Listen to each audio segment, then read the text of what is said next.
অলিম্পিকে পদক জিতে ইতিহাস সৃষ্টিকারী প্রথম ভারতীয় মহিলার আজ কথা বলবো।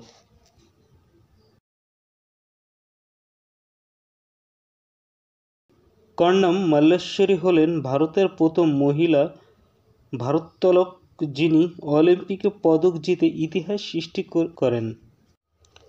মাল্লেশ্বরীর জন্ম অন্ধ্রপ্রদেশের শ্রীকাকুলাম জেলার একটি ছোট্ট গ্রামে 1975 সালে 1 জুন জন্মগ্রহণ করেন।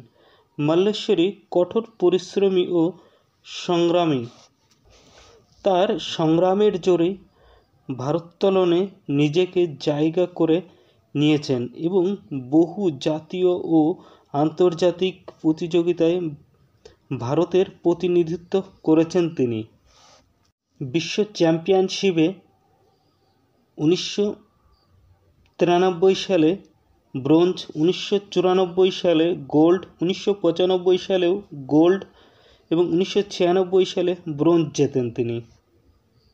এশিয়া গেমসে 1994 সালে সিলভার এবং 1998 সালেও সিলভার জেতেন তিনি।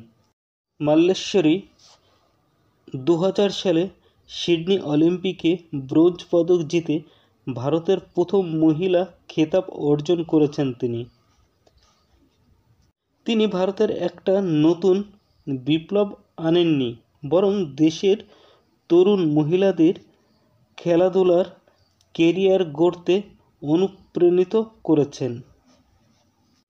মাল্লেশ্বরী তার কৃতিত্বের জন্য রাজীব গান্ধী খেলরত্ন, অর্জুন পুরস্কার এবং পদ্মশ্রী পুরস্কারও পেয়েছেন তিনি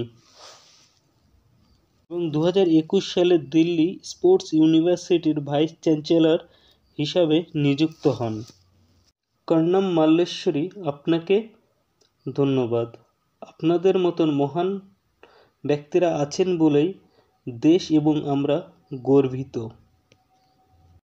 ভিডিওটি ভালো লাগলে চ্যানেলটি সাবস্ক্রাইব করবেন এবং লাইক ও শেয়ার করবেন।